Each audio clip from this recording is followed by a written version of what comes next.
हफ्ते भर पहले विद्रोहियों को कुचलने की कसम खाने वाले बशर अल असद रातों रात सीरिया की सत्ता छोड़कर मॉस्को भाग चुके हैं। सीरिया में इतनी तेजी से हालात बदलेंगे, इसका अंदेशा खुद विद्रोहियों को भी नहीं रहा होगा।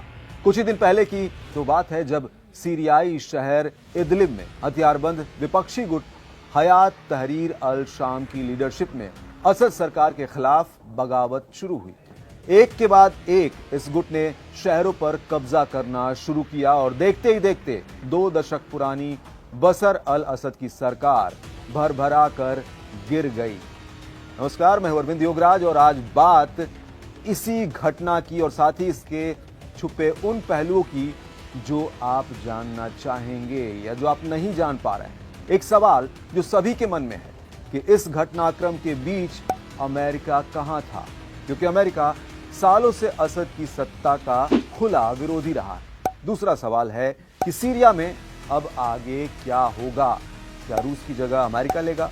और अगर जगह लेगा भी तो सीरिया के विद्रोही गुटों का नेतृत्व कर रहे हयात तहरीर अल शाम के साथ उसके रिश्ते कैसे रहेंगे, क्योंकि इस संगठन को उसने आतंकी समूहों की लिस्ट में डाल रखा है। न्यूयॉर्क टाइम्स की रिपोर्ट के मुताबिक अमेरिका का बाइडेन प्रशासन इस बात पर विचार कर रहा है कि सीरिया में नए शासन बलों के साथ उसका सीधा संपर्क किस हद तक होगा और विद्रोही गुटों का नेतृत्व कर रहे हयात तहरीर अल शाम के नेता अल जुलानी के साथ वो कैसे पेश आए। कुछ अमेरिकी अधिकारियों ने न्यूयॉर्क टाइम्स को बताया कि बाइडेन प्रशासन अब सीरिया में असद सरकार का तख्ता पलटकर सत्ता पर कब्जा करने वाले विद्रोही गुटों के साथ इनडायरेक्ट यानी अप्रत्यक्ष तरीके से संपर्क में है। अमेरिका और तुर्की के अधिकारियों का कहना है कि सीरियाई राष्ट्रपति बशर अल असद को सत्ता से बाहर करने वाली विद्रोही सेनाओं से 27 नवंबर को उनके आक्रमण शुरू होने और सीरिया की राजधानी दमिश्क पर कब्जा करने से पहले तुर्की सरकार के जरिए अमेरिका ने संपर्क साध लिया था।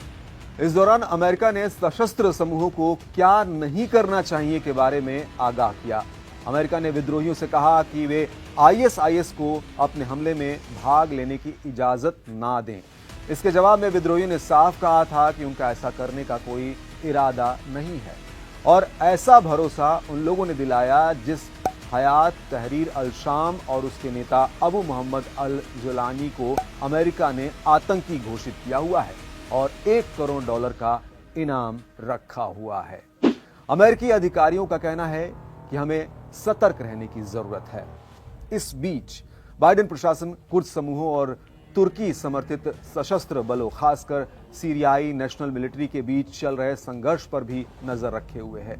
इसके अलावा वो अपने सहयोगियों यानी सीरियन डेमोक्रेटिक फोर्सेस के साथ मिलकर काम करना जारी रखे हुए है। कहा जा रहा है कि अमेरिका ने पूर्वी सीरिया पर कब्जा करने के लिए सीरियन डेमोक्रेटिक फोर्सेस को खुफिया सहायता उसके साथ साझा की थी। अब एक सवाल यह भी है कि तख्ता पलट के पीछे कौन है? सीरिया में सबसे ताकतवर सशस्त्र गुट बन चुका हयात तहरीर अल शाम लंबे समय से असद सरकार के खिलाफ संघर्ष कर रहा था। उसने अब देश के सभी प्रमुख संस्थानों जैसे सरकारी टीवी नेटवर्क और पुलिस मुख्यालय पर कब्जा वो कर चुका है। संगठन का उद्देश्य सीरिया को एक इस्लामी गणराज्य बनाना है। इस बीच सीरियाई प्रधानमंत्री मोहम्मद गाजी जलाली ने शांतिपूर्ण तरीके से सत्ता सौंपने के लिए विद्रोहियों के सामने समर्पण कर दिया है। अब देखिए, न रूस काम आया, न ईरान और हिजबुल्लाह। बशर अल असद बीते 2 दशक से रूस और ईरान की मदद से अपने विरोधियों को कुचल रहे हैं। रूस ने सीरिया में जमकर हवाई हमले किए और ईरान ने सीरिया में अपने सैन्य सलाहकार भेजे। पड़ोसी देश लेबनान में हिजबुल्लाह ने अपने लड़ाकों को असद की ओर से सीरिया में लड़ने भेजा। इसके बावजूद आखिरकार बशर अल असद अपनी सत्ता नहीं बचा सके। अब एक सवाल और भी उठता है कि क्या विद्रोहियों से मिल गई सेना? कई रिपोर्ट्स में असद सरकार के सैनिकों को कम वेतन दिए जाने की बात भी कही गई है। इनमें कहा गया है कि सैनिकों को हर महीने करीब $15 से $17 ही वेतन मिल पा रहा था। एक सीरियाई नागरिक के मुताबिक इतने पैसे तो 3 दिनों के लिए पर्याप्त नहीं है। फिर अब ऐसे में क्या करते वो? हालांकि असद को इसका अंदाजा था।